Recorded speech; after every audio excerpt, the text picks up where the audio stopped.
Bismillahirrahmanirrahim. Assalamualaikum warahmatullahi wabarakatuh. Selamat pagi dan salam sejahtera untuk kita semua. Salam, Om Swastiastu, Namo Buddhaya, salam kebajikan. Yang saya hormati Kepala Pusat Pengembangan Teknologi Informasi untuk Pembelajaran beserta Korbit e-learning, Pak Basori MSI dan Ibu Dr. Endang Widyastuti, Kepala PPDIU, Ibu Dr.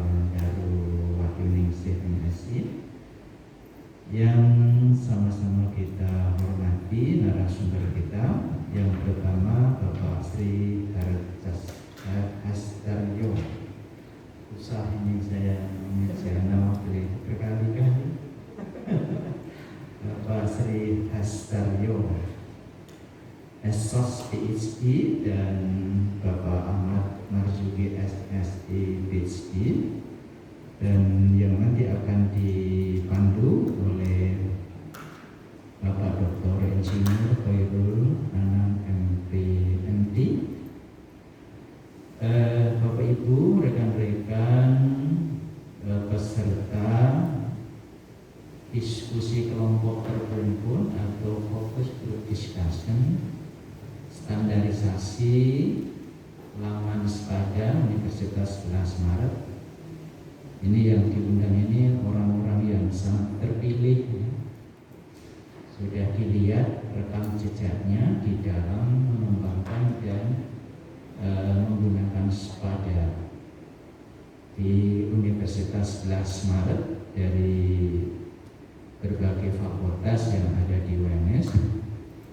Ada dari FKIP, Sekolah Vokasi, FIP, Sekolah Fakultas Teknik, Fakultas Hukum, FKOR, FMIPA, sepertinya terwakili semuanya. Yang pertama tentu maka kita panjatkan puji syukur alhamdulillah kehadirat Allah SWT yang senantiasa melimpahi kita keberkahan, kenikmatan, dan alhamdulillah pada kesempatan pagi hari ini kita dikaruniai kesehatan, bisa bertemu dalam kegiatan FGD di UNSN ini.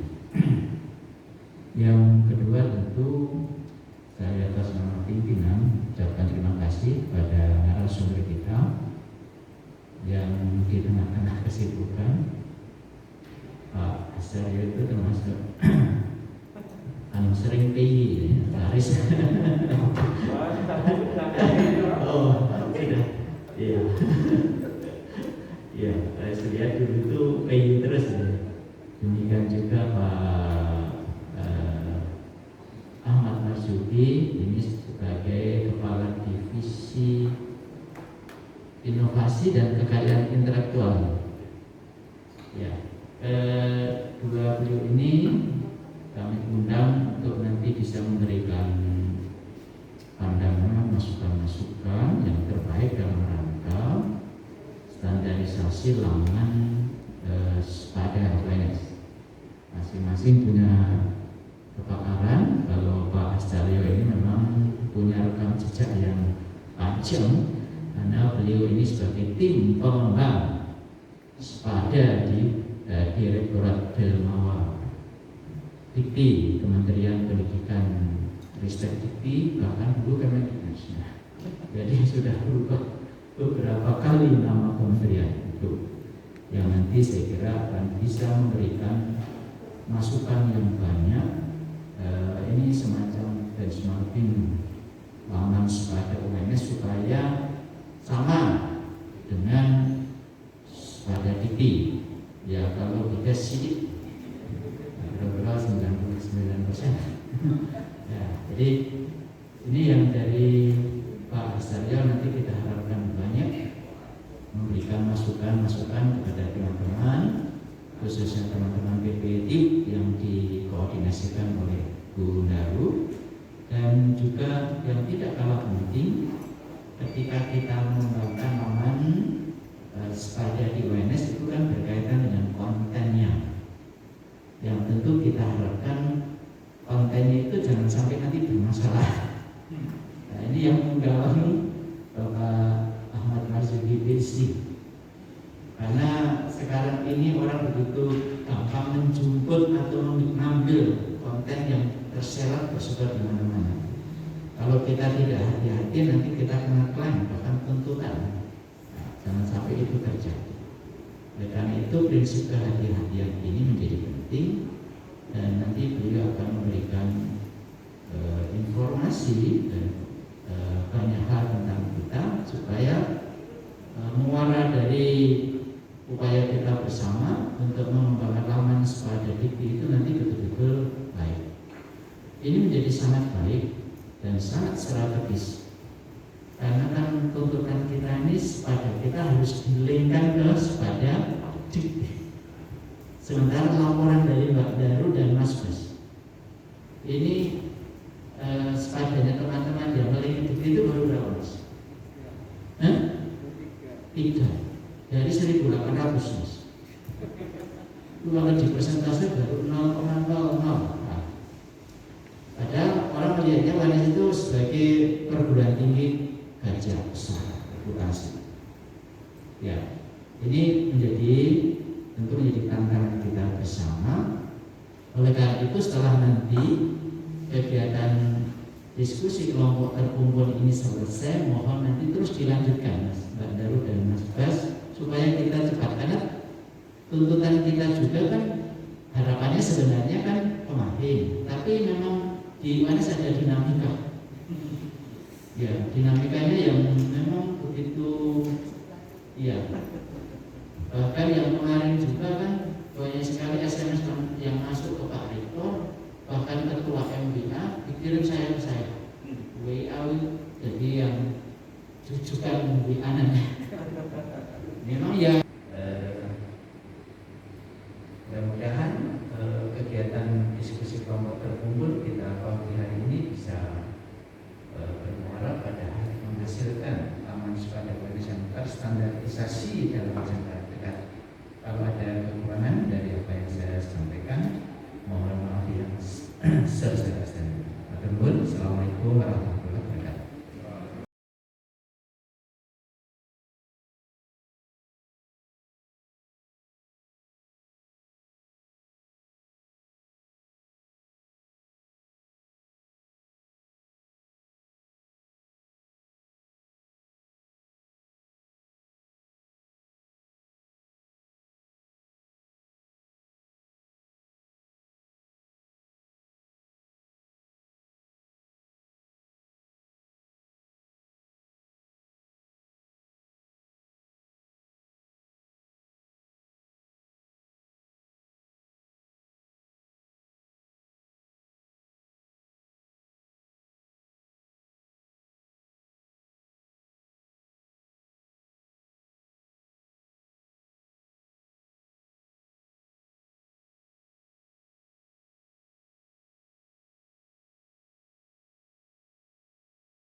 Assalamualaikum warahmatullahi wabarakatuh.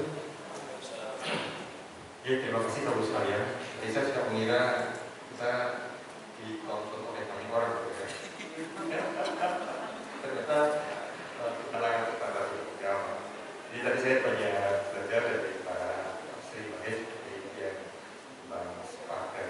Tapi saya cepat yang nangkap. Jadi tadi ada banyak yang antri, Pak, ya. Yang antri di Sepadan. Karena di sana sudah ada proses terkait sama penjaminan. Oke.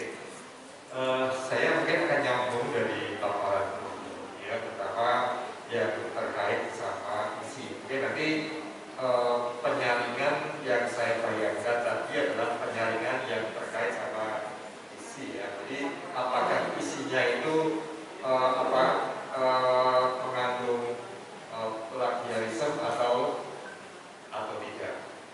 Ya, saya kira mungkin kita konsentrasi ke sana sambil nanti kita belajar dari apa yang ada di luar sana, terutama yang ada di banyak perguruan tinggi di luar negeri yang maju-maju ya, yang kita tidak menyaksikan lagi tentang integritasnya, terutama dalam mematuhi tentang haki. Ya, maka nanti akan saya coba untuk melihat kita bareng-bareng saja. Ya, sehingga kalau nanti kita sama seperti mereka, berarti kita apa? Ya, nah, oke. Saya akan coba ada 3 hal yang saya sampaikan di presentasi saya ini. Yang pertama, saya coba ada sedikit pengenalan kami. Tadi memang saya pikir banyak orang yang akan mendengarkan. Kemudian kita akan ke Undang-Undang nomor 28 sedikit aja. Nanti yang jadi basic kita. Jadi kita nanti agar kita nanti tidak mengatakan ini kata Ahmad Marsudi, ya. Tapi ini adalah dari undang-undang. Kemudian yang berikutnya beberapa slide kita akan coba melihat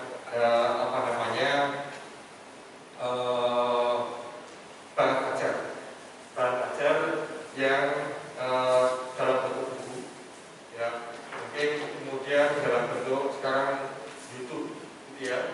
YouTube itu mewakili PowerPoint gitu ya, mewakili PowerPoint. Jadi seperti apa yang aman, ya. Dan yang terakhir nanti saya arahkan ke pendaftaran, ya, karena jelas karya YouTube bahan ajar itu juga merupakan karya intelektual yang membutuhkan perlindungan. Nah, nanti kami di sekali akan memfasilitasi untuk baik sekalian kita mulai dari ini kekayaan ini yang kita harus pahami betul. Jadi kekayaan intelektual, kekayaan yang muncul sebagai hasil olah pikir manusia. Ini contohnya, apa intinya? Hasil olah pikir. Ya, dia bisa temuan teknologi, karya sastra, ya, kemudian desain industri, termasuk dalamnya adalah bahan ajar, ya, bahan ajar, ya, PowerPoint, video, modul itu masuk karya intelektual, ya. Nah, ini contoh saya, mungkin contoh yang teknologi. Nah, sekalian, kita juga harus mengakui bahwasannya tingkat kemajuan suatu bangsa itu berbanding lurus dengan jumlah kekayaan intelektual yang dipunyai suatu bangsa. Kita melihat sekarang di hari ini itu negara paling maju di dunia, saat ini paling cepat itu ya, itu adalah satu Amerika Serikat, kedua adalah Cina. Kalau kita bicara kekayaan intelektual, bisa terkait sama hasil penelitian yang dipublish. Sekarang kita tahu kalau kita buka isi mampu, itu ada 2 negara yang publikasinya paling banyak. Yang pertama adalah Cina, kedua adalah Amerika. Bidang apapun yang buka, di sana banyak menjumpai nama-nama Cina. Nah, hukumnya adalah siapa yang paling menguasai pengetahuan itu siapa dia yang akan menguasai dunia. Itu ada hukumnya, ya. Jadi pengetahuan itu yang jadi penentu apakah dia nanti jadi masuk atau tidak. Sekarang ini kalau saya, jadi kita punya pengetahuannya bagus, akhirnya muncul ide untuk memanfaatkan pengetahuan berupa teknologi. Sekarang variasi teknologi paling banyak di dunia itu dari Cina. Bapak Ibu masuk ke negara manapun di dunia, di sana pasti ada produk Cina. Di rumah kita banyak sekali produk Cina. Di rumah saya ada yang namanya tempat dokok centong itu. Tahu nggih? Dokok centong misal salah satunya. Dikosongkan, ya nanti kalau di tumpangan dia sebentar ada cicak masuk ya, tumpangan tek itu dia nggak bisa kemana, dia nggak bisa untuk sendiri, cuma channel. Nah ini, ya, jadi banyak sekali dari mulut apa, buah macam-macam itu. Mengapa seperti itu? Itu karena Cina punya banyak pengetahuan. Jadi kalau kita ingin maju seperti Cina, tidak ada cara lain. Caranya apa? Menguasai ilmu pengetahuan. Ya, nggak bisa macam-macam. Pakai demo tidak akan bisa. Meniru dia. Nah, jadi berapa cari datanya. Jadi hari ini jumlah publikasi paling banyak itu dua negara, Cina, Amerika. Jumlah paten paling banyak sama. Sekarang Cina itu sekarang ada tiap tahun oleh penduduk lokalnya itu ada terdaftar sekitar 1 juta paten. Paten itu dibaca temuan baru teknologi. Di Indonesia cuma mungkin 3.000 atau mungkin berapa? 3.000 lawan berapa? 1 juta. Sehingga kalau sekarang kita lihat di Indonesia banyak penduduk Cina itu pakai bauran fisika, pakai difusi ya. Difusi itu mengalir dari mana? Konsentrasi tinggi, konsentrasi rendah. Sekarang konsentrasi rendah paling banyak di Cina. Di Indonesia ada nggak yang mulai tidak ada? Kita cari Indomie di Cina pasti ketemu. Tapi jumlahnya tidak banyak untuk Indonesia. Nah, kita yang dorong. Nah, terus sekalian sekarang kita lakukan. Tadi ada cerita sedikit ya. Kekayaan intelektual itu ada dua, yang sifatnya personal, ya. Kemudian yang sifatnya apa? Komunal. Yang personal dapat dimiliki oleh orang per orang. Merek, paten, industri, termasuk di dalamnya adalah hak cipta. Itu pemiliknya adalah personal. Kemudian yang dimiliki oleh komunal, contohnya adalah indikasi geografis. Ketela, Cilembu, itu yang miliki siapa? Tidak bisa pribadi, tapi apa? Komunal. Ya, nah ini macam-macam, nggak usah saya cerita biar cepat selesai. Nah sekarang madhab hakaninya ini, jadi ada dua madhab haki. Yang pertama adalah yang sifatnya deklaratif. Jadi begitu disampaikan seperti saya ini, ya langsung apa? Langsung terjadi apa? Kita dianggap sudah dideklarasi umum ya, itu sudah terlindungi, ya. Jadi yang sifatnya deklaratif, contohnya adalah hak cipta. Jadi kalau itu mengajar di kelas, ya pakai PowerPoint, ya itu begitu di ngajar itu termasuk yang kita deklar sehingga sudah mulai terlindungi. Nanti ada catatan filenya macam-macam. Dan yang kedua adalah yang konstitutif, itu harus didaftarkan. Paten itu harus didaftarkan. Ya, nah ini. Nah nanti kita akan banyak cerita tentang hak cipta. Ya, nah sekarang sekalian kita lihat. Jadi kita tahu tadi ada hak itu macam-macam ya. Tadi ada ada hak cipta di sini, ada paten, terus industri, merek, rahasia dagang sampai perlindungan farmasi tanaman dan tadi juga ada desain industri. Jadi ini macam-macam haki. Nah sekarang terus kita lihat di sini. Jadi tiap produk mungkin yang paling enak kita lihat adalah bisa contohnya HP atau laptop kita ini. Di sana ada banyak produk KI, ya. Nah contohnya apa? Untuk kita lihat HP itu nggak bisa jalan manakala apa? Dia tidak diprogram ya, maka di sana ada program komputer. Program komputer itu masuk di hak cipta. Di Amerika mungkin bisa masuk paten, tapi di Eropa, di Indonesia, dia masuknya adalah hak cipta. Ya, ada desain industri, ada desain tata letak sirkuit terpadu, ya paten banyak sekali tentu aja. Ya, nah jadi ada banyak. Jadi semakin banyak penguasaan ilmunya, ya tadi yang akhirnya dapat dilindungi dengan berbagai rezim KI, maka suatu bangsa akan maju. Mungkin Indonesia belum banyak maju karena Indonesia baru mulai ya sekarang tumbuh di pengetahuannya. Kita mungkin bisa lihat indikatornya adalah jumlah publikasi. Nah, terus sekarang kita akan coba mulai masuk di undang-undang hak cipta. Pelan-pelan kita pahami sedikit demi sedikit ya. Sekarang definisi hak cipta itu adalah hak eksklusif pencipta. Pencipta itu adalah orang yang menghasilkan apa? Hak cipta. Ya, hak cipta. Nanti istilahnya bisa macam-macam. Ya, yang timbul secara otomatis berdasarkan prinsip deklaratif. Jadi tadi sudah tahu arti deklaratif ya. Jadi kita dapat declare. Setelah suatu ciptaan diwujudkan. Kita garis bawahi, diwujudkan. Jadi diwujudkan itu artinya tidak lagi merupakan hanya apa?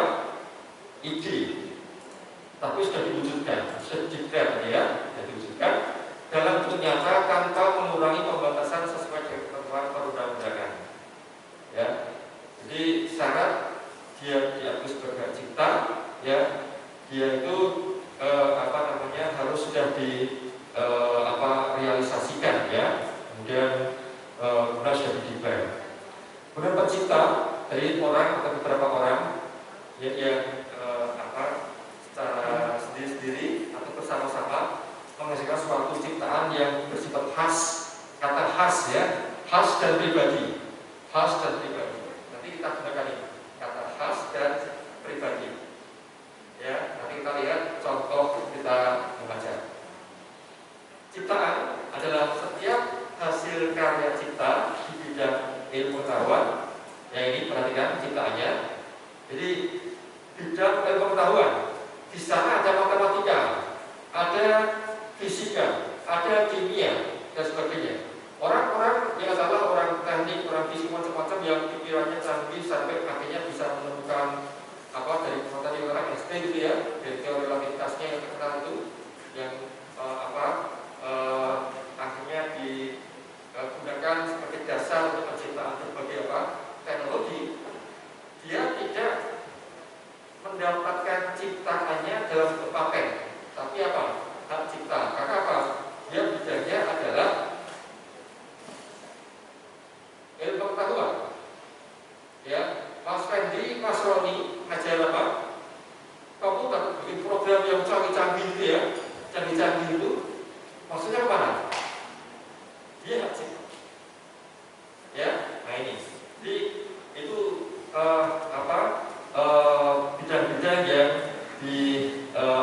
dilindungi dengan menggunakan hak cipta. Ya, nah sekarang ini nanti yang berhubungan sama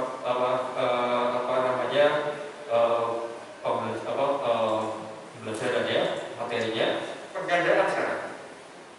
Istilah penggandaan itu adalah proses perbuatan atau cara menggandakan suatu salinan ciptaan dan atau fonogram atau lebih dengan cara dan dalam bentuk apapun secara permanen atau sementara. Ya, itu kata penggandaan. Ya, nanti kita gunakan sehingga nanti kalau saya punya pembelajaran, saya punya materi, saya ambil dari tempat lain, ya, saya sebarkan, itu boleh atau tidak, ya.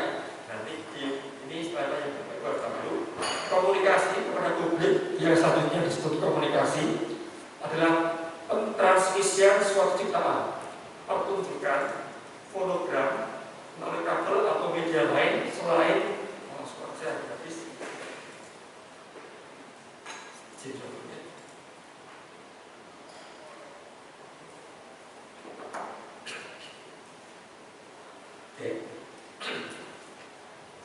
Jadi ini adalah komunikasi. Kemudian pendistribusian, penjualan, pengedaran dan atau penyebaran ciptaan dan atau produk hak terkait. Ya, produk hak terkait. Hak terkait itu berarti hak-hak yang terkait sama kita memiliki ciptaan, hak ekonomi dan sebagainya. Lisensi adalah izin tertulis yang diberikan oleh pemegang hak cipta atau pemilik hak terkait kepada pihak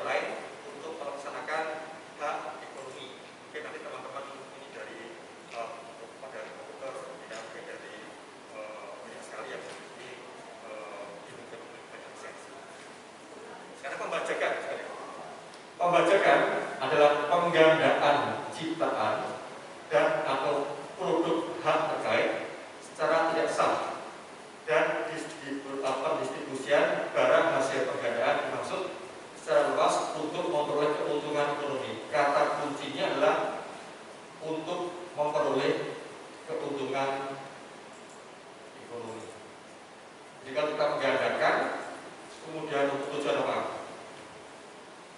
Pembelajaran, ya, dia tidak termasuk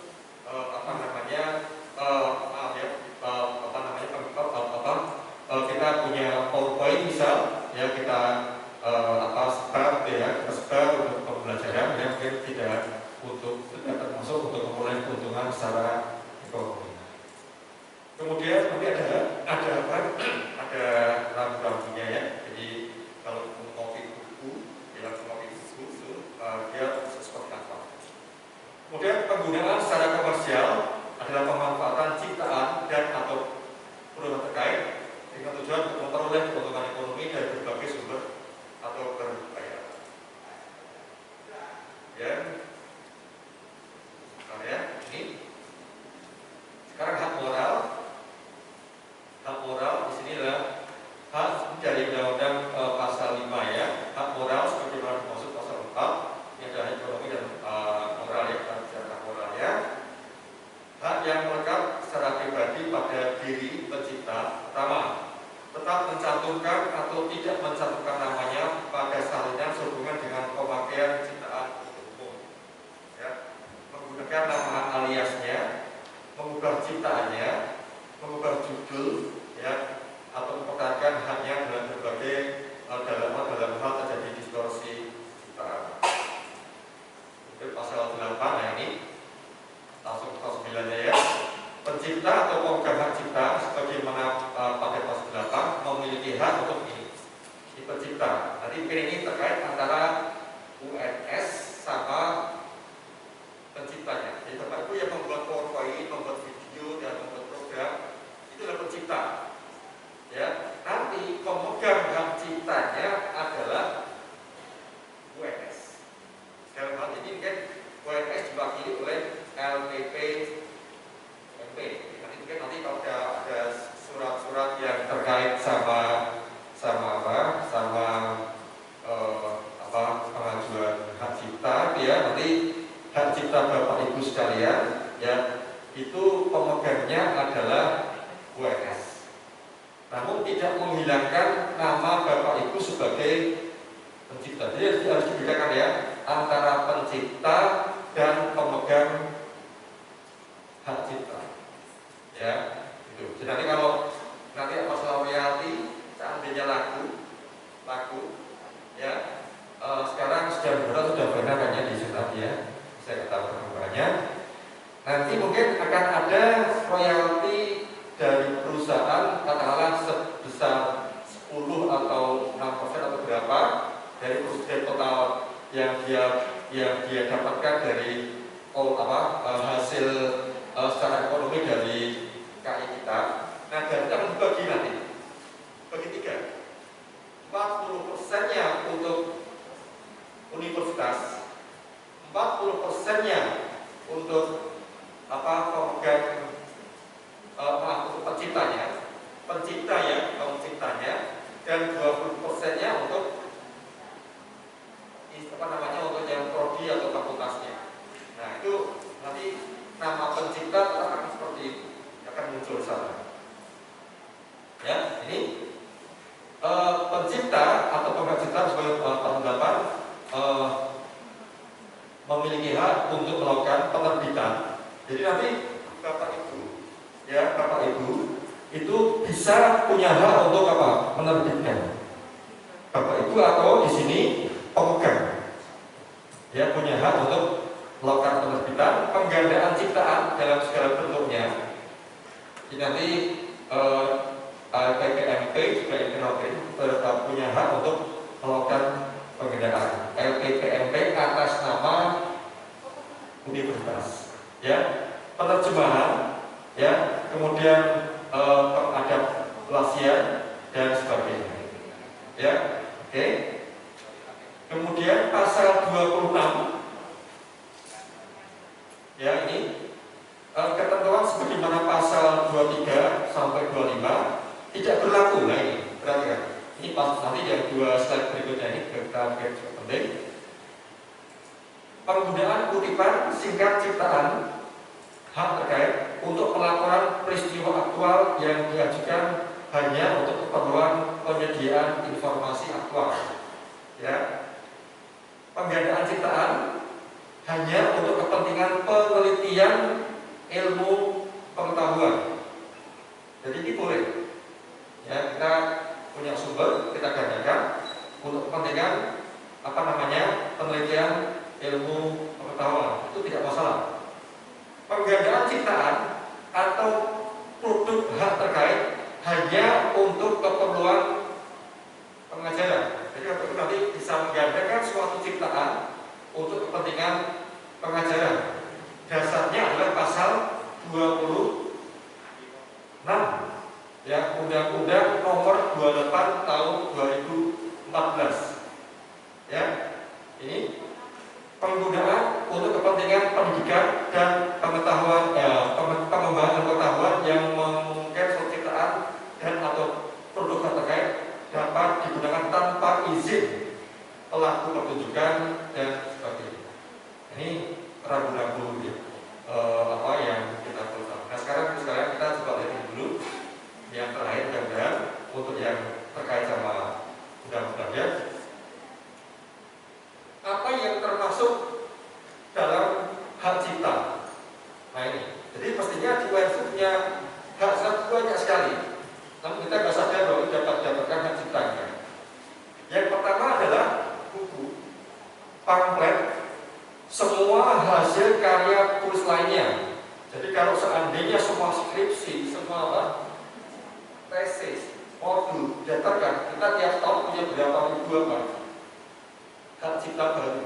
Sekarang kita tuh masih kewalahan mencari siapa yang mau daftar, ya, karena mungkin belum banyak tahu tentang kalau karya ilmiah dapat didaftarkan hak cipta. Ya, ceramah, kuliah, pidato. Ya, jadi tadi asli ceramah masa-masa itu ya ceramah dapat didaftarkan juga Pak ya. Ini secara undang-undang tidak ada masalah. Itu Pak, nanti kita bicara kepatutan Pak ya. Patut atau tidak bisa kita dapatkan. Tapi itu bisa. Alat peraga di kedokteran, di FKIP itu banyak sekali. Tapi mengapa kita dapatkan alat peraga? Saya nanti ya kita bisa melindungi dapat terlindungi, dapat remote lagi ya Pak ya. Pastinya banyak nanti teman-teman dari LPPMK bisa mendorong ke sana sehingga banyak keuntungan yang dapat didapatkan. Lagu atau musik dengan tanpa teks. Ya, nanti kalau tanpa teks gimana cara dapatnya? Nanti di belakang ada. Drama musikal, tari, koreografi, pewayangan dan pantomim. Di mana letaknya ini Pak? Di tempat kita. Di FSRD. Kita baru saja mendapatkan di OSR itu ada sebanyak 227 kalau nggak salah. Itu belum selesai. Banyak sekali. Saya nanti di FKIP akan banyak, di MIPA banyak. Terus banyak itu. Ya, karya seni rupa dalam bentuk lukisan, gambar itu bisa. Karya arsitektur, peta, karya seni batik, ya, seni motif lain bisa. Kemudian potret, karya sinematografi, permainan video, program komputer, perwajahan karya tulis, perwajahannya, terjemahan sekalian, tafsir, sadura, bunga rampai, basis data, adaptasi, ya, dan sebagainya, terjemahan di media, kompilasi ciptaan atau data, baik dalam format yang dapat dibaca dengan program komputer atau media lainnya, kompilasi ekspresi budaya tradisional. Tadi sudah termasuk ada bahan kuliah tadi ya, sehingga bahan kuliah masuk video dapat didapatkan. Nah ini hasil karya yang tidak dilindungi hak cipta. Jadi ada hasil karya yang dapat dilindungi, ada karya yang tidak dilindungi. Ya, penggunaan itu tadi sudah. Ini hasil rapat terbuka lembaga negara nggak dapat dilindungi. Peraturan perundang-undangan itu nggak dapat dilindungi. Pidato kenegaraan, putusan pengadilan, kitab suci itu tidak dapat dilindungi dengan apa? Hak cipta. Nah sekarang kita masuk ke plagiarisme dan pengetahuan publik milik umum. Saya ambil dari sumber utamanya dari Imperial College London ya. Plagiarism itu apa? Plagiarism is the presentation of another person thought. Ya, saya garis bawahi presentation of another person thought. Jadi kita mempresentasikan hasil apa? Olah pikir orang lain. Thoughts-nya, word, ya kata-katanya. Kemudian apa? Image or diagram as though seolah-olah itu milik kita. Jadi kita mempresentasikan ide orang lain. Itu yang gitu kan ya, hati orang lain. Yang seolah-olah itu milik kita. Maka kalau dia dari sini akan menjadi bukan plagiarisme. Manakala kalau apa yang kita presentasikan itu apa? Kita merujuk. Oh, ini adalah miliknya siapa? Kita melakukan apa sih? Citasi. Nah, mungkin ada pertanyaan, Pak, tidak semua sumber pengetahuan kita bisa mentreskan. Misal apa? Sumber pengetahuannya lahirnya lama sekali zaman dahulu. Karena sudah sering dipakai, ya. Itu akhirnya apa? Dia menjadi pengetahuan milik apa? Milik umum. Ya, maka itu yang kita katakan sebagai pengetahuan milik publik. Nah, jadi kalau yang seperti itu, apakah kita perlu apa? Memberikan citasi.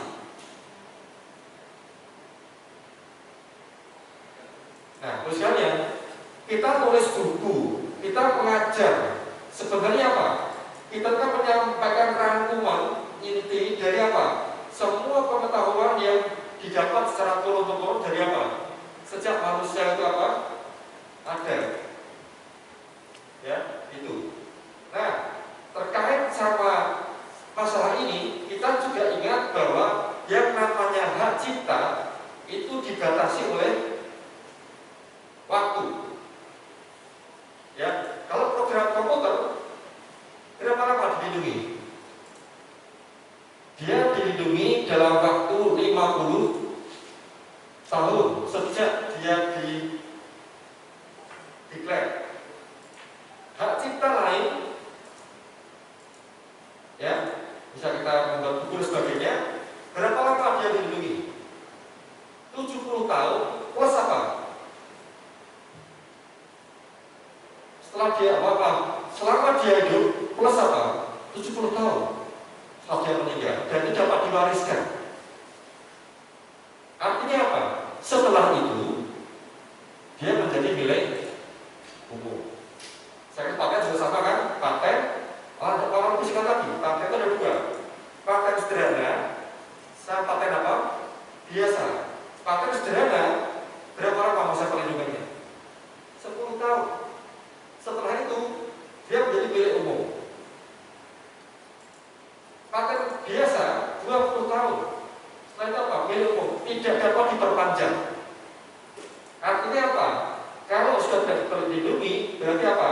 Kita bebas untuk memakai. Hak cipta sama dalam waktu yang sama, itu akhirnya apa? Itu bukan lagi menjadi pengetahuan yang sifatnya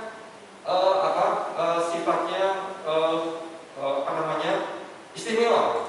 Artinya kalau orang umum sudah bisa sudah bisa memahaminya dengan gampang. Bapak Ibu sekarang lihat, nanti kita akan tunjukkan di video dan buku yang coba saya tampilkan. Ya, tampilkan. Bagaimana orang berkuliah? Bagaimana kita berkuliah? Apakah kalau saya memberi kuliah, setiap konsep yang saya berikan, saya harus apa? Mensitasi. Saya katakan hukum Newton. Ya, saya bilang ada F sama dengan FA.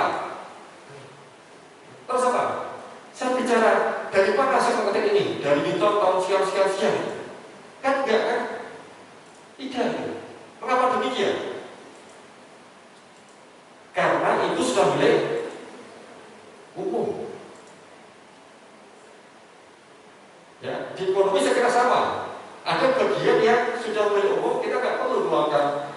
citasi, tapi yang masih artinya kita ambil dari katakanlah temuan-temuan terbaru yang banyak orang belum belum bisa memahami dengan atau masih beberapa pengetahuan baru. Kita perlu menunjukkan dari mana kita mengambilnya. Itu yang kita katakan sebagai kita tidak menyampaikan hasil pikir orang lain seolah-olah itu milik kita. Kalau kita bicara hukum Newton, sampaikan itu, kan orang akan bilang gini, loh, ini yang mengapa nggak dibuat citasi? Berarti Ahmad Mani yang menunjukkan. Tidak, karena orang sudah tahu hukum Newton penemunya adalah Newton. Ya, jadi harus dibedakan itu. Sementara kalau saya ambil contoh dari jurnal, saya masukkan ke sini dalam presentasi saya, mengajar saya. Kalau itu bukan merupakan pengetahuan umum, saya tidak kasihkan citasi, maka orang melihatnya sebagai apa? Seolah-olah itu milik saya. Itu yang nggak benar. Ya, ini. Nah sekarang ini pertanyaan yang penting sekali. Mengapa kita memerlukan citasi? Yang pertama adalah membantu orang lain untuk melihat lebih lanjut tentang ide atau temuan kita dan sumber munculnya ide temuan. Jadi kalau nanti orang meragukan konsep yang kita sampaikan atau konsep yang menjadi dasar saya mengembangkan pengetahuan, orang bisa meneris. Dia bisa dapat itu dari mana? Ya, itu akhirnya apa? Akhirnya kita bisa tahu, orang bisa tahu ini benar atau salah. Tidak semua sumber lebih bagus daripada apa? Ide kita. Maka nanti kita punya ide seperti ini, kita bandingkan yang lain seperti apa. Orang bisa melihat. Ya. Kedua, memperkuat ide temuan kita. Ya. Ada yang keempat yang tidak sebenarnya adalah menunjukkan. Ya, saya menyampaikan ini itu saya banyak mengacu saya mengarahkan pada pembaca untuk melihat pada suatu sumber.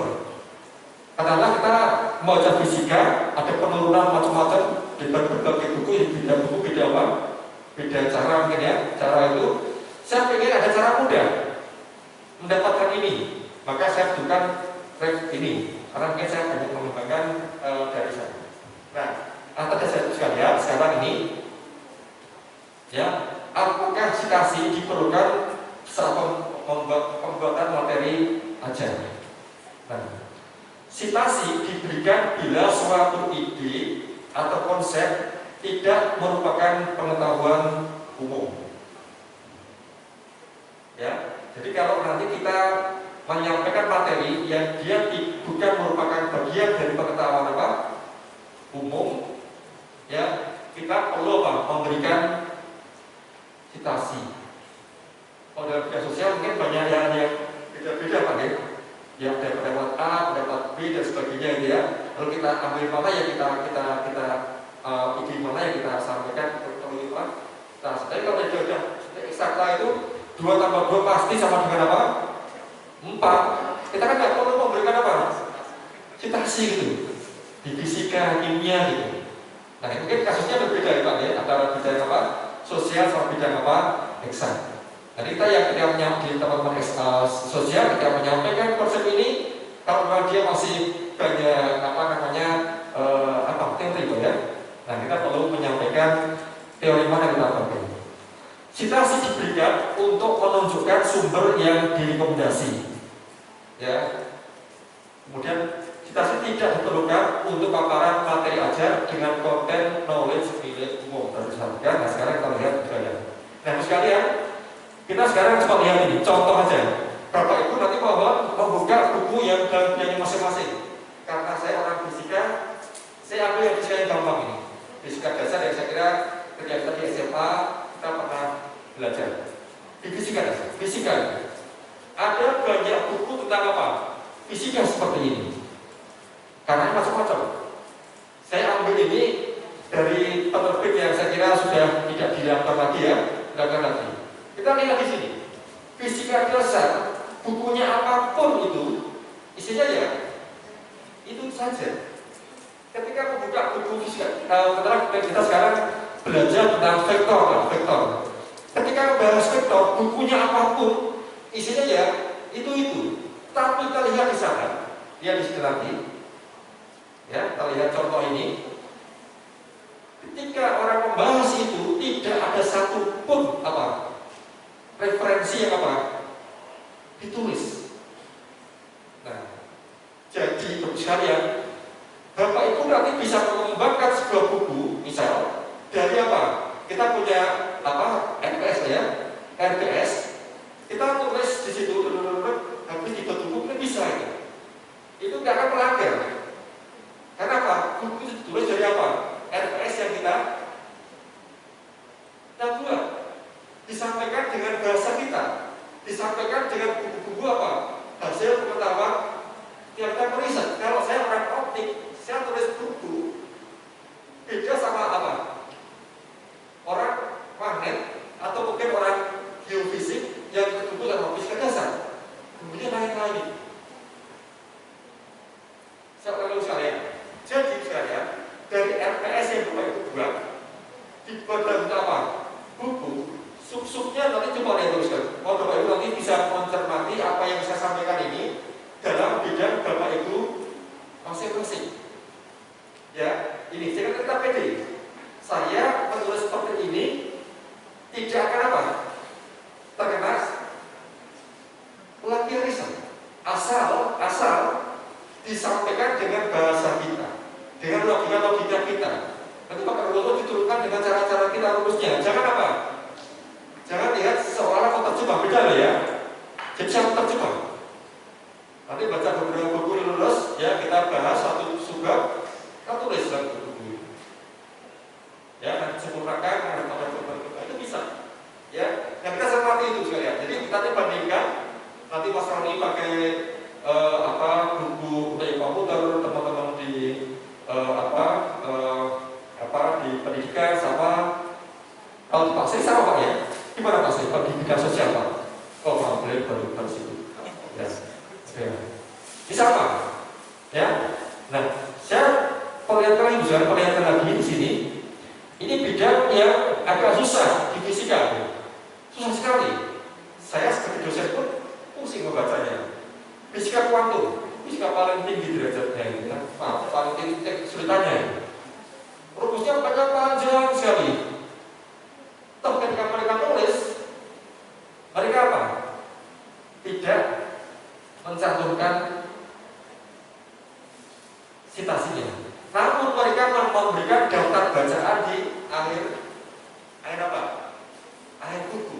Tujuannya saya membuat ini, ya. Nanti saya membuat setelah baca buku ini.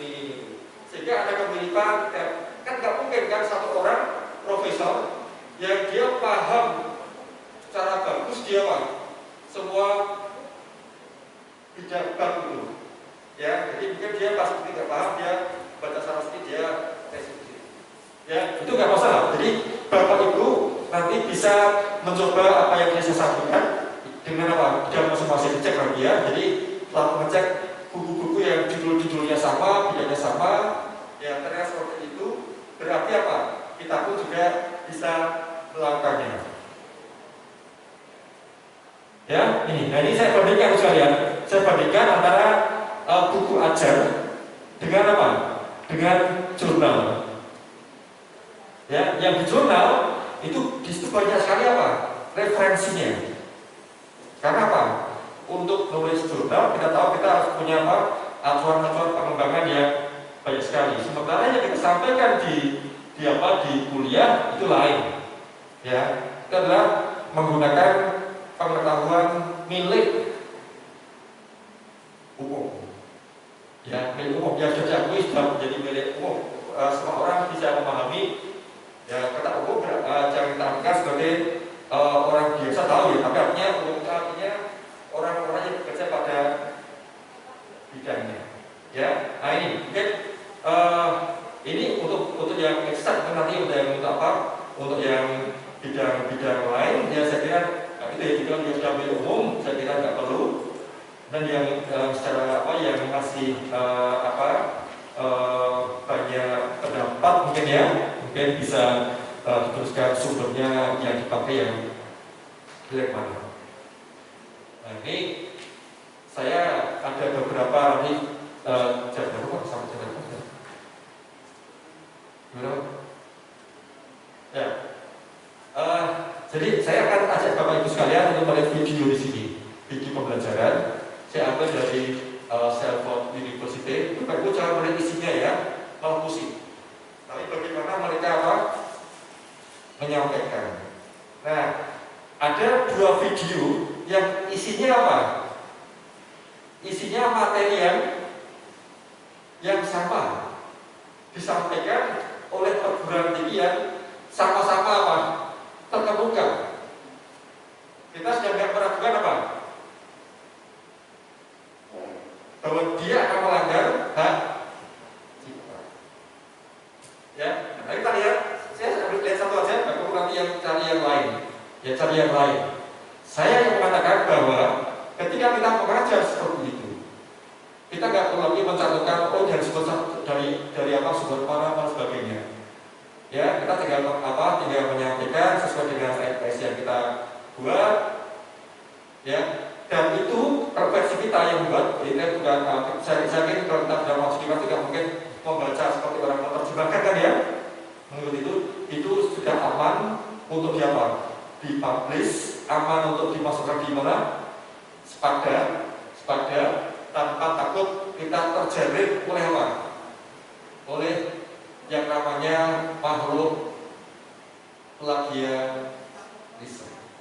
Ya, saya mencontoh ini.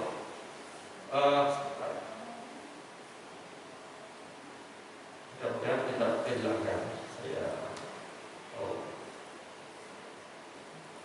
Saya ambil dari saya.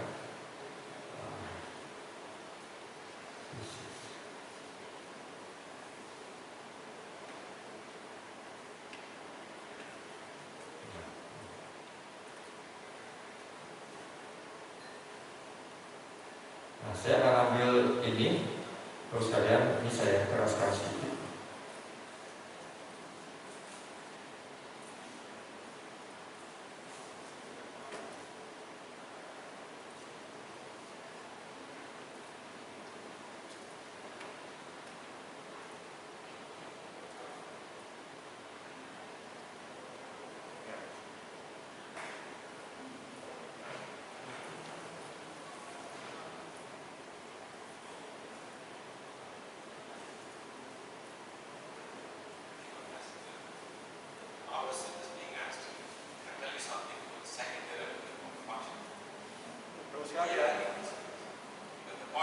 Ini persamaan gerak biasa, SMA dapat itu.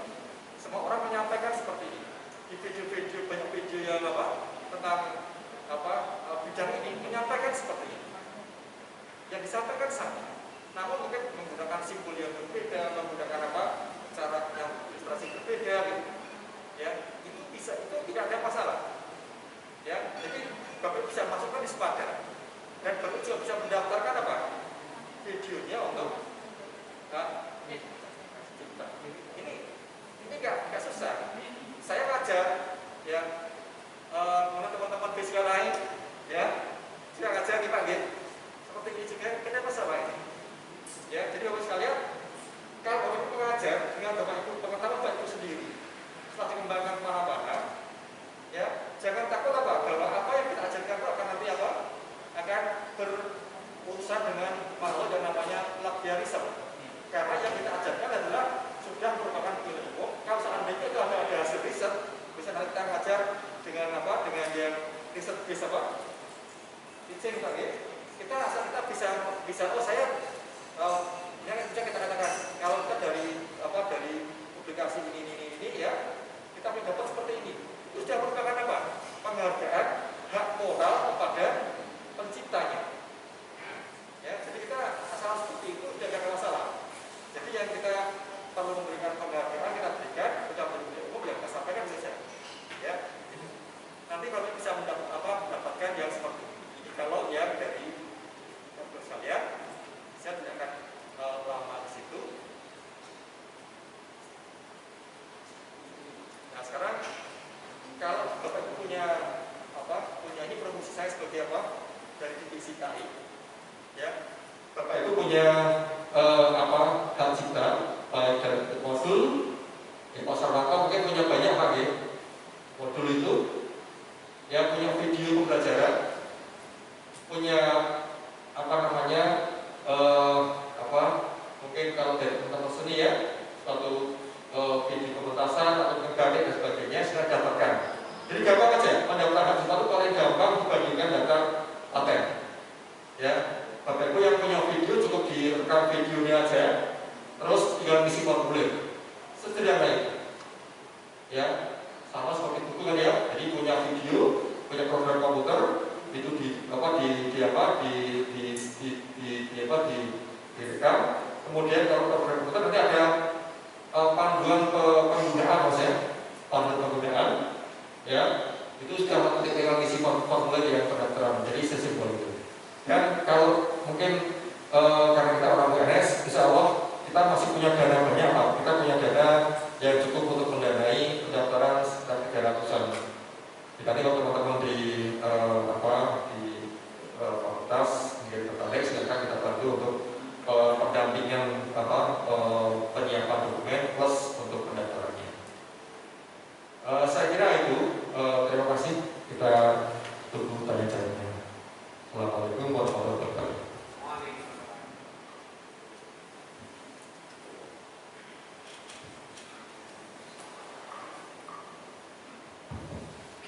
Sungguh luar biasa tadi pemaparan terkait dengan hak cipta warga resmi, dan ini juga luar biasa di depan tadi bagaimana penyampaian terkait dengan golongan sepada yang ada di Kemendikbud ini. Baik Bapak Ibu sekalian, tadi penyampaian dua narasumber kita. Yang pertama tadi saya mengenai bagaimana mata kuliah daring yang digandaki oleh Kemendikbud, ya. Kemudian yang kedua dari Pak Ahmad terkait dengan bagaimana originalitas dan plagiarisme dari konten-konten berbasis daring. Oke Bapak Ibu semuanya, pada kesempatan yang kedua ini atau sesi kedua ini nanti kita buka untuk sesi tanya jawab. Namun silakan Bapak Ibu, kita buka tanya yang pertama terkait dengan pengembangan sepada ini. Baik isi terkait dengan bagaimana mata kuliah daring tampilan seperti apa, dan bagaimana sih secara teknis untuk originalitas konten-konten yang kita unggah di sepada. Oke, maka silahkan waktu sebenarnya kami berikan kesempatan kepada Bapak Ibu dosen untuk menyampaikan, dan mungkin juga bisa memberikan saran karena kita namanya juga FGD. Saran untuk kita bagi mungkin Bapak Tiup yang dalam hal ini juga selaku sebagai menanggung jawab bagaimana pembelajaran daring di UNS. Monggo silakan.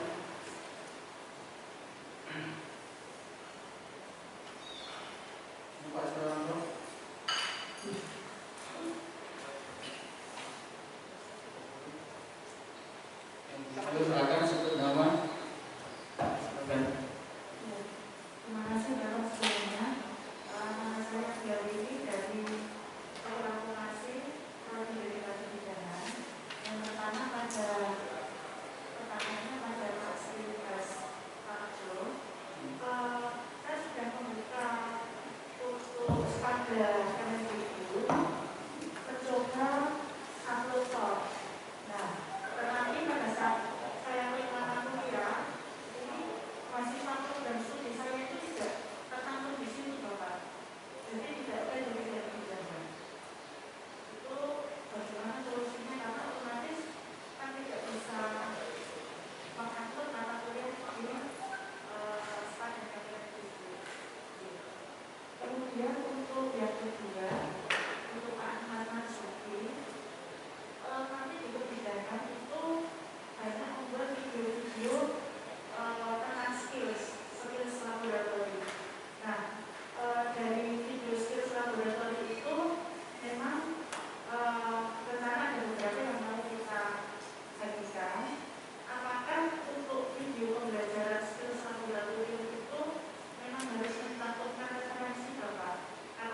di pembelajaran itu kami hanya melakukan tindakan, walaupun tetap tindakan itu juga berdasarkan pada teknis yang sudah terstandar. Apakah di video itu harus di mungkin di bagian akhir itu melakukan referensi atau bagaimana? Atau mohon. Terima kasih Bang Diri. Berikutnya kita dulu. Oh, Pak Jolo. Saya dari program studi seni rupa.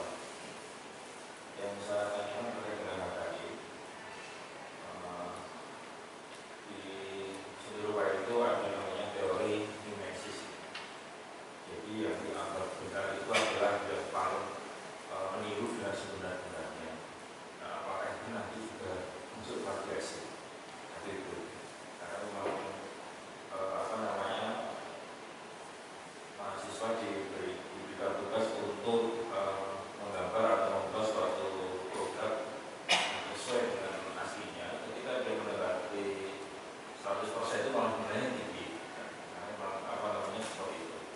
Kemudian pertanyaan kedua, kami banyak mempresentasikan materi seni rupa itu dengan mengambil karya seni dari seniman yang lama. Nah, kadang ada video-videonya itu yang kita potong-potong. Nah, ketika kita proses pemotongan, kita hanya kalau kita ambil dari itu, kita hanya ambil dari linknya begitu. Apakah itu nanti juga terkenal?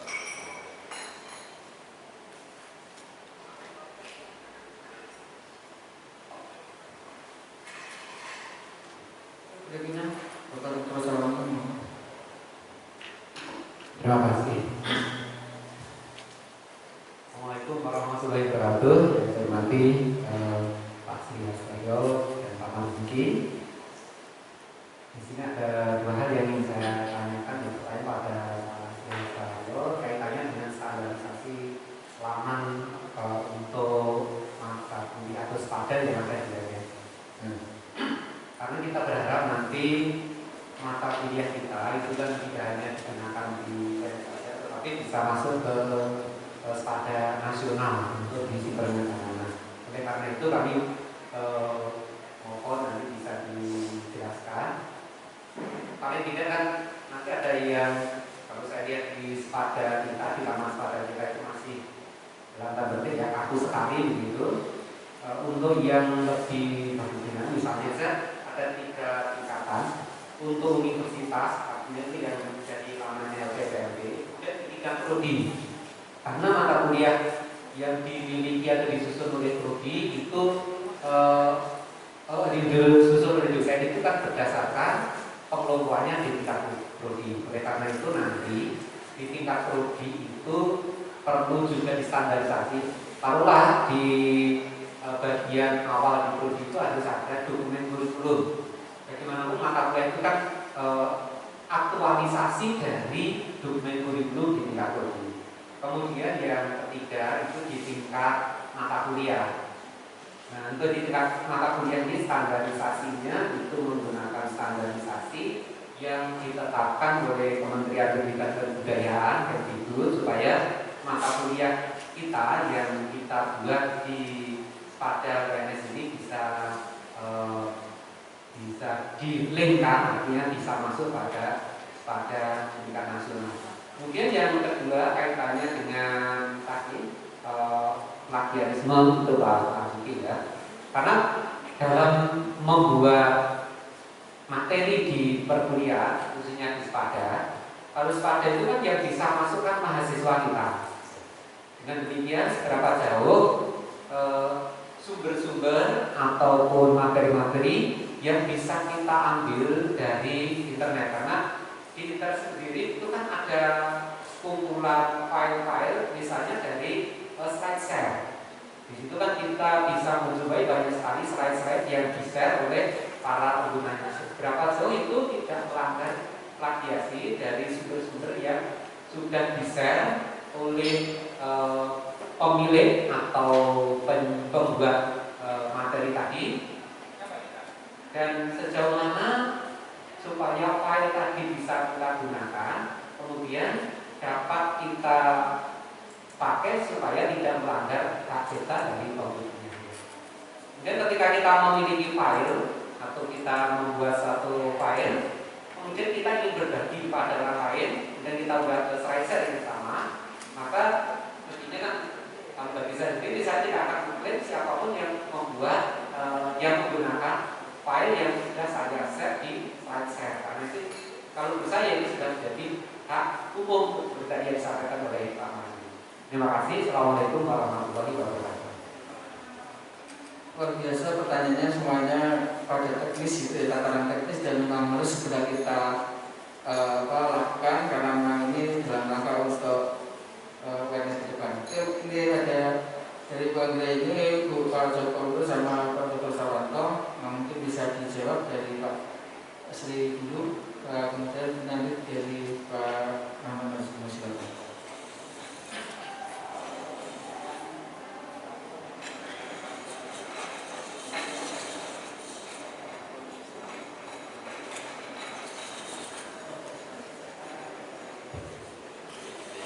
Baik, matur nuwun untuk responnya. Yang pertama yang terkait itu prodinya nggak ada. Nasib itu. Karena itu berdasarkan hanya database yang mereka punya. Jadi aku juga kalau dengan buka pertama, itu kan D2 opo Madiun itu ya. Loh kok iso nama prodi kok Madiun loh itu. Artinya itu kan kayaknya berdasarkan data yang masuk kemudian di list di sana. Nah, saran saya kalau di bawahnya kayaknya ada ya tentang kebidanan itu kayaknya ada. Jadi bidang ilmunya misalnya kesehatan, kemudian bidang kebidanan itu ada di bawahnya. Hanya memang prodi yang menyebutkan persis sama seperti prodi kita itu kadang-kadang tidak ada. Karena itu tergantung dari seberapa banyak list yang dibuat oleh tim pengembang swasta Indonesia yang tadi saya sebutkan tadi. Ya, jadi mungkin terlewat.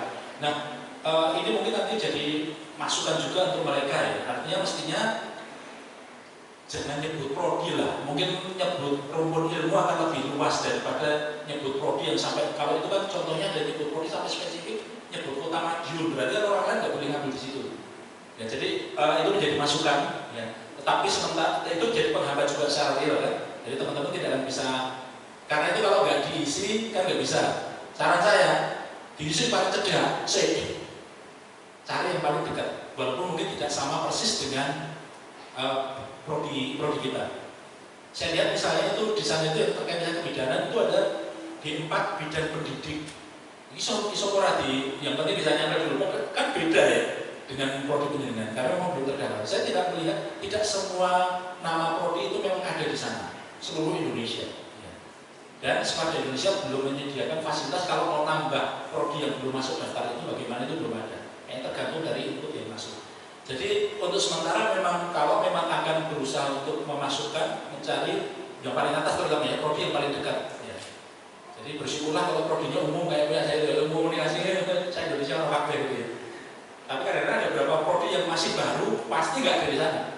Ya, jadi yang paling dekat adalah mana yang paling dekat saja. Saya pikir itu yang bisa saya atur ya, karena tidak mungkin sistemnya mereka kan sudah mereka juga masih update tambah terus ya. Kayak kode mata kuliah lah. Karena ganti dulu gagasan pertama kemudian ditambah baik. Kemudian yang kedua mungkin terkait dengan nanti standarisasi ya, standarisasi. Tadi saya maturkan ya, kayaknya itu nanti di level BPFP lah yang memutuskan ya. Ya maksudnya itu tadi ya. Jadi kalau bagi saya, menurut saya, kalau saya melihat dari apa laman-laman course yang sudah di-approve ya, yang sudah bisa dibuka ya, sudah dibuka, itu apa yang saya matur tadi sebenarnya sudah cukup sebenarnya proses. Yang paling penting adalah memang deskripsi mata kuliah di depan ini sudah mulai sangat lengkap. Sampai kalau perlu sampai pada ini nanti materinya apa saja. Tidak hanya tujuan mata kuliah sama kompetensinya, tetapi termasuk topiknya apa saja. Kemudian yang kedua, persesinya itu tadi yang penting. Ya, persesinya yang penting jangan sampai hanya berisi materi ya, tetapi justru betul. Kalau yang saya lihat di sana itu kebanyakan mereka bahasanya bahasa percakapan kalau yang disarankan ya. Jadi ya apa kabar Mas Yono? Saya sih nggak pakai itu sih saya, karena gaya saya tidak begitu. Tapi apa yang penting ada pengantar setiap sesi, ada materi pembelajarannya, dan kemudian ada assignment yang memaksa mahasiswa untuk belajar. Soalnya kalau tidak ada assignment, saya berani taruhan totoan mahasiswa mau download PDF itu orang antara dibaca itu dengan menjelang UTS ya, atau UAS. Itu pun kalau testing, kalau UTS-nya sama UAS-nya itu berupa tugas bikin makalah, jelas mereka nggak akan lihat itu. Akibatnya semester depan ditanya mata kuliah yang sama semester lalu, orang yang kelingan mahasiswa itu amnesianya cepet gitu. Paling hanya itu harus uji skripsi. Kau orang ngerti apa-apa atau harus ujian skripsi karena hilang semua. Jadi minimal itu ya. Tapi mungkin karena ini juga sedang mulai, kayaknya memang mulai dari dari PPTU yang membuat ini minimal yang harus ada. Ya, jadi ada 4 hal tadi, memastikan bahwa ada proses supaya karena ini prosesnya daring, jangan sampai mahasiswa hanya proses belajarannya hanya mengikuti materi kuliah saja, sekalipun itu ya. Karena mahasiswa dengan berbagai alasan, kuota neo dan sebagainya, off cam, itu tulisan itu kita nggak tahu bocah yang bodoh orang gitu ya. Ada beberapa dosen yang baik, kemudian dirandom dipanggil satu-satu ditanya dalam rangka untuk kalau saya memilih energi kontennya Bowono ya, karena kan satu mereka sudah dewasa sebenarnya mahasiswa kita, bukan lagi anak SMA ya. Harusnya harus ngerti akibatnya. Yang saya pendekatan yang saya lakukan adalah saya akan beri tugas setiap sesi, setiap pertemuan setiap minggu akan ada tugas. Pertanyaan mahasiswa ketika ada tugas setiap minggu pasti, ini nanti ada nilainya apa enggak Pak? Nilai kita kan cuma UTS sama UAS. Saya jawab, itu tidak masuk UTS UAS. Tetapi yang tidak mengerjakan assignment ini saya anggap Anda tidak hadir kuliah. Sesimpel itu. Bukti hadir kuliah tidak hanya presensi di UCB kalau saya, tetapi mereka submit assignment yang saya berikan di setiap sesi dispada. Soalnya kalau hanya ngeklik presensi di UCB itu kabeh wong saya. Apakah dia belajar apa tidak ya? Kalau dasarnya hanya itu. Jadi saya bilang, kalau Anda tidak mengerjakan assignment, tidak dihitung sebagai presensi sekalipun di UCB Anda ada. Saya bisa hapus kan? Kita sebagai dosen bisa mengatakan dia alpha walaupun dia ngisi. Kalau dia tidak memulai tugas untuk sesi itu, untuk menjamin dia minggu itu memang melakukan proses pembelajaran. Dan di awal kan sudah, kalau presensimu di UCB kurang dari 75%, efeknya adalah nilainya nggak keluar dan sebagainya. Mungkin itu yang saya bisa matur di awal ya, Mas Basri. Terima kasih atas jawabannya terkait dengan bagaimana nanti standar kelengkapan mata kuliah daring.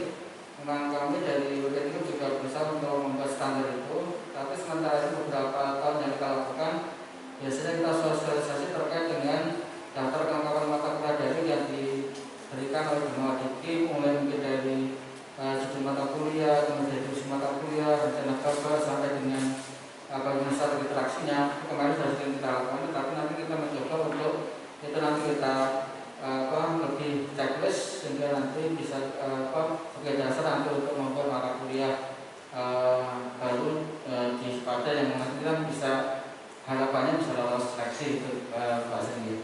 Berikutnya Ahmad Anuki mau silakan pertanyaan tadi. Jadi ini yang terkait sama video perjalanan pertama.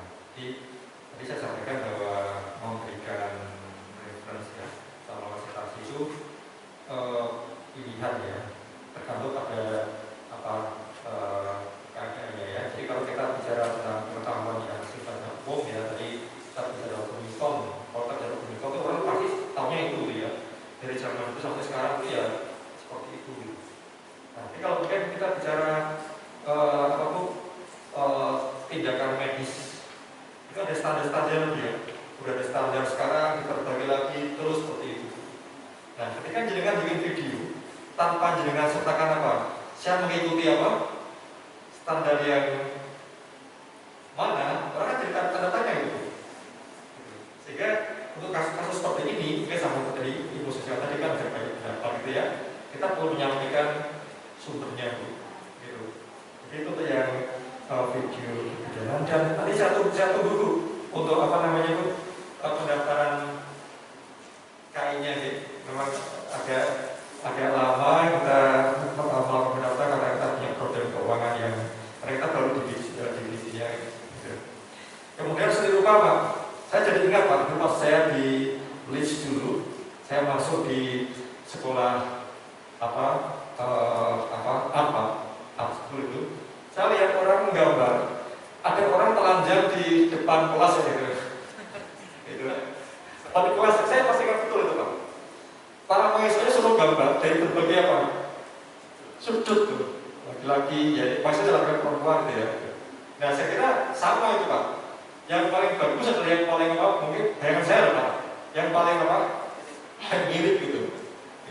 Sehingga saya kira itu bukan bagian dari plagiarisme, Pak. Kita kan meniru karya yang maha kuasa gitu. Ya kita tulis ya Pak, yang aturan naturalisme atau apa gitu. Jadi Pak, itu karyanya Pak, itu karyanya gitu.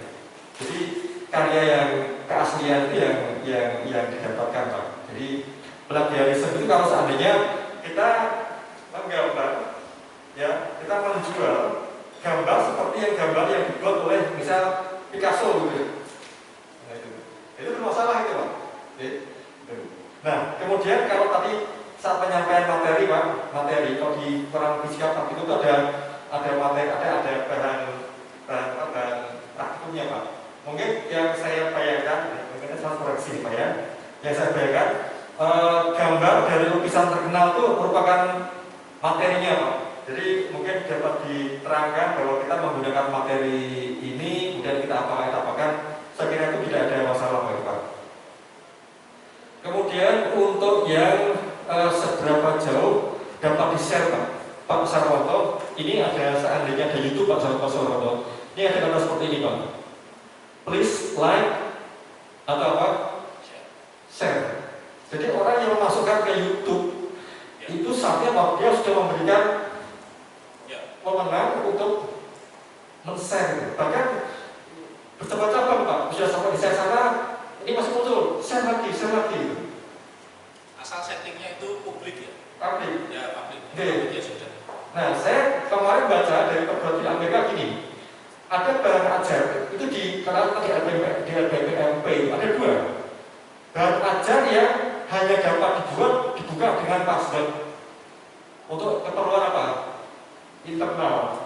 Itu yang memang dia itu memang masih belum pede atau mungkin banyak itu masih banyak bahan-bahannya. Di perluan terdapat boleh kan? Jadi kita mengambil materi tadi sudah sampai di undangan kita tadi untuk keperluan apa? Pendidikan. Ya, ini. Dan kita kalau sudah pede kita kemas dalam bentuk apa? Kita ada pengakuan terhadap semua kontributor, ya. Kita pengakuan dari karya orang lain, kita baru bisa share keluar. Jadi saya lihat ada seperti itu Pak. Jadi ada 2 pilihan nanti Pak.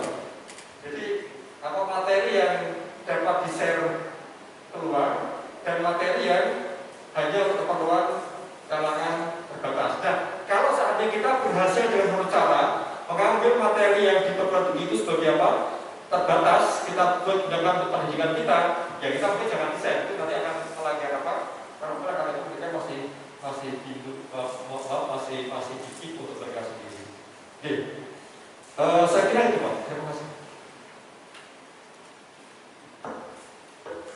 Terima kasih Pak Amal. Ini semakin memantapkan kita ya ketika mau mengambil video dari YouTube ya, ketika ada tulisan share praktik berarti itu berarti bukan termasuk kita itu plagiarisme. Tapi mungkin kalau ada masalah kalau mungkin kita download kemudian kita masukkan ke laman kita, itu kan monetasinya kan mungkin ke laman kita kan. Tapi kalau kita embed, kita klik linknya, berarti kan kita masukkan ke linknya mereka dan monetasinya adalah ke yang mereka. Mungkin ini ada beberapa aturan yang mungkin juga secara teknis kita akan membuat kita nyaman. Oh ternyata kita boleh sih ngambil dari YouTube tanpa misalkan kita masukkan citasinya, tapi memang itu embed, maksudnya memang ketika klik linknya adalah pakai linknya yang bersangkutan. Linknya YouTube itu sudah citasi. Kan sebenarnya linknya itu sudah citasi. Walaupun tidak pakai format apa atau apa gitu. Nah itu yang mungkin menjadi kadang kita menjadi was-was ketika kita itu mau mengeksposnya keluar karena nanti pada Indonesia kan juga itu adalah berbasis terbuka. Apalagi kita yang di OCB juga.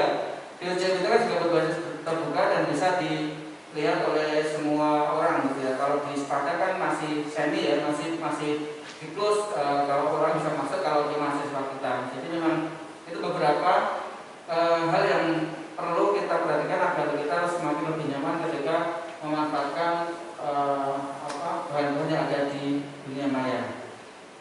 Itu mungkin atau mungkin ada feedback, mohon silakan. Feedback dari Pak Sarwanto, Pak Joko atau Bang Denny. Ternyata enggak.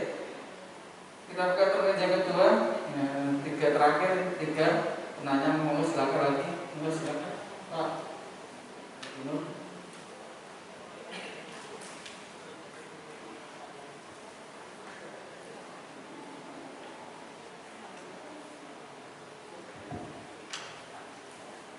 Sebelumnya Assalamualaikum warahmatullahi wabarakatuh. Perkenalkan, nama saya Fendi Haji dari Bekasi. Yang tentunya saya memperhatikan ada beberapa, tapi saya bisa angkat di pada hidup dan ada beberapa masukan. Ternyata manual untuk mahasiswa itu juga dipertanyakan. Jadi kalau kita di WNS masih dosen gitu Pak. Ternyata untuk manual dari mahasiswa ini dipublikasikan. Dan manualnya kalau tahun kemarin masih lancar, tapi tahun itu linknya mungkin perlu dicek lagi. Sekali jadi untuk tutorialnya itu yang pertama. Kemudian untuk yang tadi misalnya kalau mata kuliahnya mau diunggah ke pabriknya itu, saya lihat juga statistiknya itu masih ada tahun, masih dan kelas, masih nyebutkan prodi. Nanti mungkin apakah perlu distandarkan sesuai dokumen kurikulum, sehingga nama di dokumen kurikulum itulah yang nanti sesuai pakemnya di masing-masing prodi.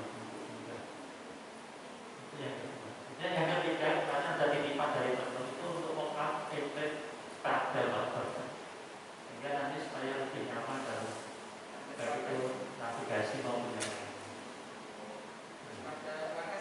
Yes, pada WNS. Atau untuk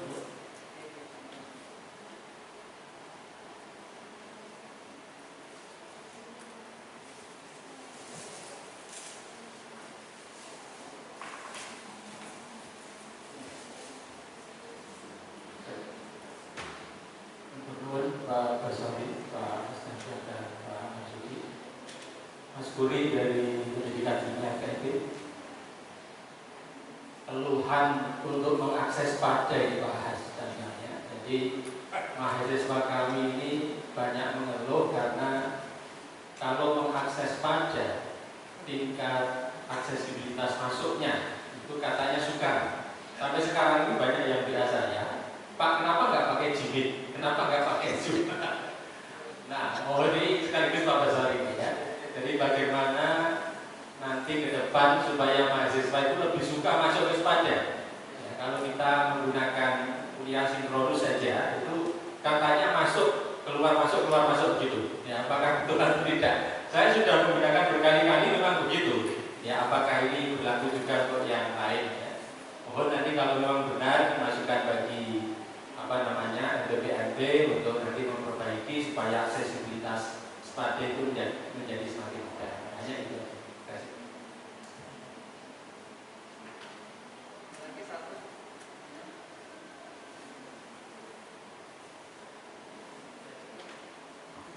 Larinya ke SPADE semua ini Pak. Mungkin aku bisa ngomong. Aku guna.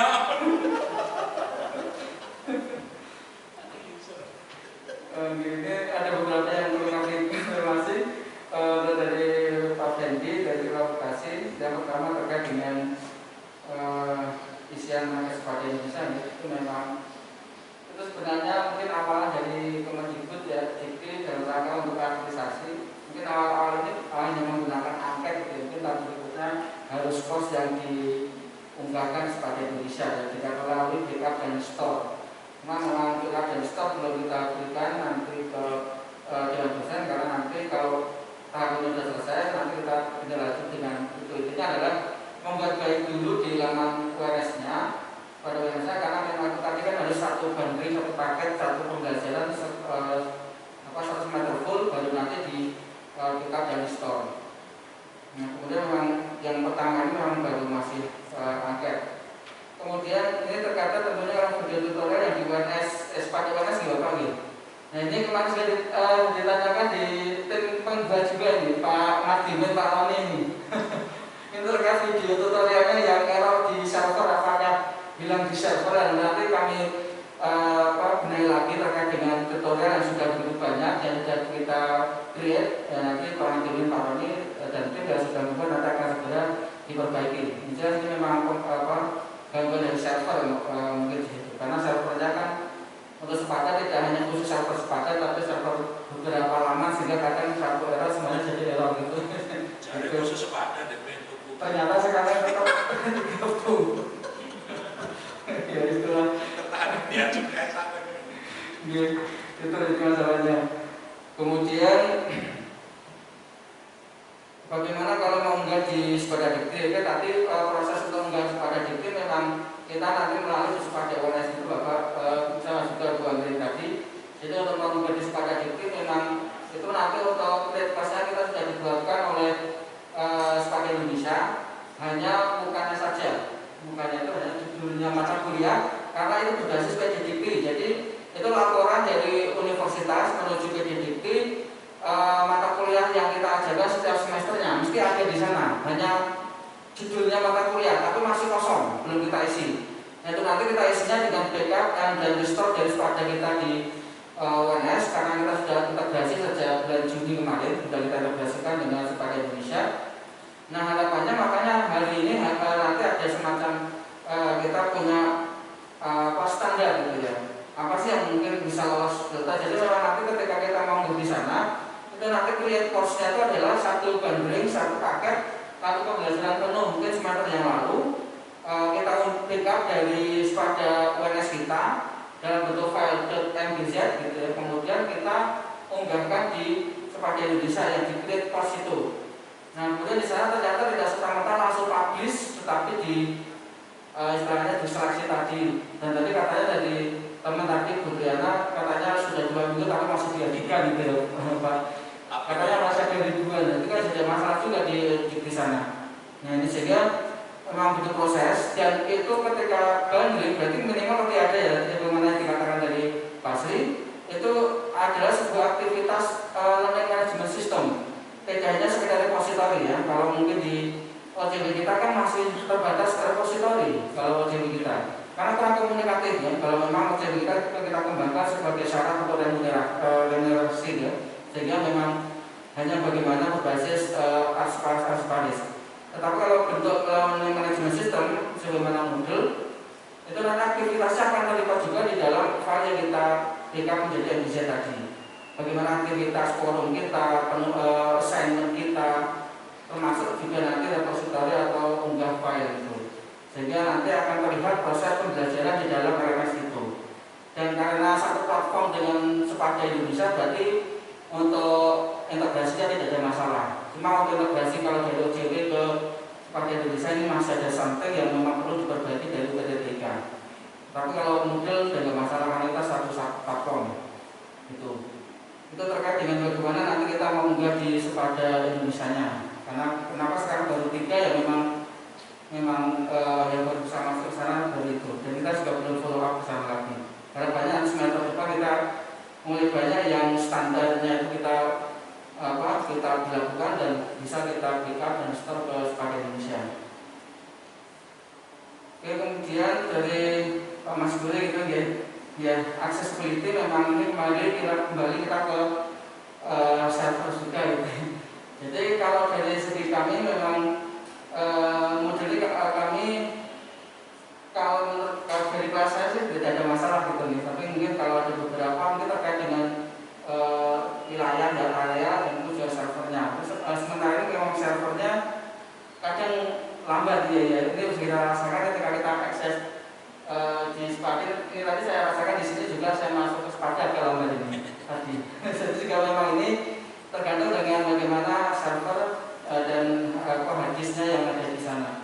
Memang dulu pernah satu server untuk satu Sepada, tetapi kenyataannya sampai saat ini server Sepada diikutkan dengan server yang lain, sehingga kalau ada satu masalah Sepada juga masalah.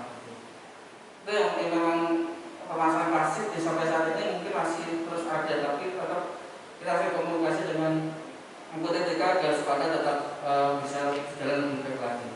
Itu Pak Mas Dur. Ilmu Islam Mas. Baik, saya makin menambahi saja terkait dengan Sepadanya ONS.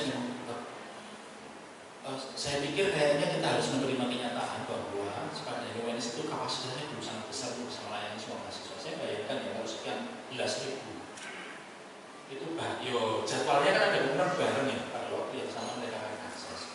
Karena itu saya menyarankan Bapak Ibu memang model pembelajarannya campuran antara sinkronis dan asinkronis. Sehingga mereka bisa jam 11 malam ketika nggak ada orang masuk, mereka bisa masuk. Gak menjadi bikin capeknya server kan ketika bareng kabeh gawe kabeh ya. Kayak kemarin itu kabeh ngikut misi angket kabeh malah ya karena semua orang mau masuk bersama-sama. Kemudian yang kedua tadi saya matur, saya tidak pernah menggunakan Spada UNS untuk penyimpanan file. Betul-betul di sana hanya tulisan yang ada di sesi itu. Semua file yang harus di-download mahasiswa saya akan ulang-ulang. Karena pertimbangan saya adalah saya tidak mau memberati server yang ada. Kalau kemudian file video disimpan di situ, file PDF disimpan di situ semuanya, itu berat sekali itu nanti hadisnya. Pasti akan memperlambat. Jadi mendingan saya berikan link aja. Dan kita boleh kok share URL ya, tidak harus materikan URL udah. Semuanya ada di luar. Saya merasa lebih aman begitu. Terus terang aku jadi gue percaya Google Drive itu hanya Spada. Ini kita yang karena kan dia sudah melayani sekian ratus juta orang ya, berarti kan seluruhnya gede tenang. Dan rangkap. Setahu saya begini, idealnya ketika kita berani, saya memberikan contoh UPH Bapak Ibu. UPH itu adalah salah satu kampus, BINUS juga, yang sudah sistem LMS-nya itu sangat-sangat kuat. UPH itu servernya 3, tidak cuma 1, khusus hanya untuk Spadanya mereka. Nek mati siji itu langsung otomatis berkoya jadi. Itu mirip bank itu kan punya servernya pasti beberapa. Satu mati, yang lainnya akan itu karena hitungnya itu. Jadi memang kemauan untuk invest itu diperlukan. BINUS juga, setahu saya itu ada 2 lokasi malah, lokasinya berbeda. Just in case lokasi kampus yang di situ itu mati listriknya, jajarannya enggak UPS tetap di dunia. Karena memang itu adalah konsekuensi ketika memang Niat Pensiun mau membuat perkuliahan daring.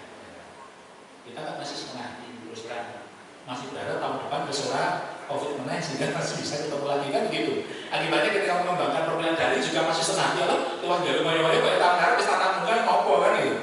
Itu mungkin salah satu persoalannya. Kalau yang jadi mungkin itu masukan saya saja, jadi double lah. Kemudian pada saya menggunakan kalau harus sinkronus, saya memang memakai Zoom. Saya sudah mencoba beberapa aplikasi itu yang paling enteng itu mahasiswa itu saat ini masih Zoom. Google Meet itu dosennya itu sok lempar keluar, nanti itu dosennya malah keluar itu. Balik mereka masih mati tak pakai semua. Ya, tapi Zoom itu lebih stabil kayaknya. Ya saya bukan mempromosikan Zoom ya. Zoom itu juga gratis ya, tapi saya bayangkan ya. Pandemi COVID itu memberi berkah kepada operator seluler, kalau kepada perusahaan IT itu. Wah, sembako kelambi itu buruk, tapi mereka tambah kaya karena semua orang pakai ya. Itu tambahan saya Mas. Terima kasih Pak Sri. Ini tambahan yang cukup baik. Maksudnya memang di Spada kita atau aktivitas sinkronis kita yang berbasis teknologi itu memang sangat lambat. Sehingga mungkin kedepannya kita akan segera plugin Gimit sama Zoom ya. Mungkin Pak Roni sama Pak Admin nanti segera di follow up, minta PTTK untuk menambahkan plugin ini karena nanti bisa dipakai difasilitasi untuk menggunakan Gimit maupun yang Zoom. Walaupun nanti Zoomnya dengan alamat sendiri. Jadi ada pluginnya sendiri yang nanti bisa masuk di dalam fasilitas di Spadanya. Jadi langsung masuk ke Spada juga menuju ke sana. Itu mungkin bisa kita kembangkan terkait dengan ini. Sebagaimana mungkin yang di PPG gitu ya, apalagi yang dari FKIP ini kan mungkin ngajar di PPG kan sekarang di langsung itu sudah masuknya kan Gimit gitu ya, semuanya apa Gimit sehingga kalau langsung terrecord juga untuk untuk videonya dan itu juga langsung masuk di drive-nya. Mungkin nanti harapannya nanti Gimit jadi dipasangkan di Spada juga seperti itu. Itu dari kami. Dan masih ada tambahan lain-lain. Alhamdulillah. Jadi pada kesempatan pagi siang hari ini kita telah membahas 2 tema terkait dengan bagaimana kita menyetandarkan Spada kita.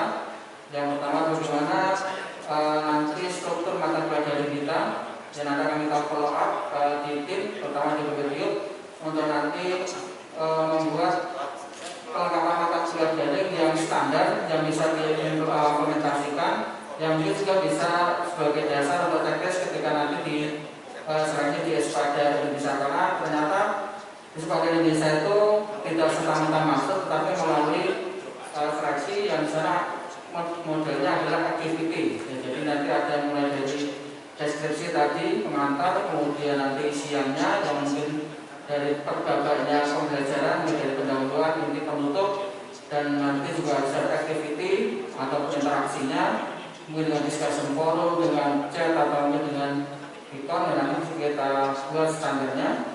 Kemudian juga tadi juga ada tambahan dari Pak Ahmad Mansuri terkait dengan bagaimana membuat laman-laman konten-konten yang benar-benar orisinil dan sudah disampaikan, dan bagaimana kenyamanan kita ketika harus ketika mensitasi atau mengambil dari situ atau mungkin lamannya aja menyediakan fasilitasi share. Nah, mungkin fasilitasi share ini berarti kan boleh kita ambil, tetapi langkah kliknya adalah di klik laman itu. Berarti kita adalah di share juga realnya, sehingga nanti bisa kita masukkan di Espada kita. Nah, ini mungkin bisa memberikan kenyamanan bagi kita ketika nanti kita akan mengembangkan mata pelajaran kita di Espada LS yang nantinya akan kita masukkan lagi menuju ke Espada Indonesia, karena kita baru 3 dari sekian mata kuliah yang ada di Espada Indonesia. Mungkin itu kesimpulan dari dua narasumber tadi dan isian pada siang hari ini. Harapannya dari masukan-masukan Bapak Ibu semuanya, Bapak Ibu yang ada di sana terpilih karena ini sebenarnya undangan yang berdasarkan dari bagaimana laman Espada yang ada di Bapak Ibu semuanya. Itu kategori yang baik yang mudah-mudahan bisa memberikan sumbangsi kita nanti bisa di-follow up menuju ke Espada Indonesia. Mungkin dari kami cukup sekian selaku moderator. Assalamualaikum warahmatullahi wabarakatuh.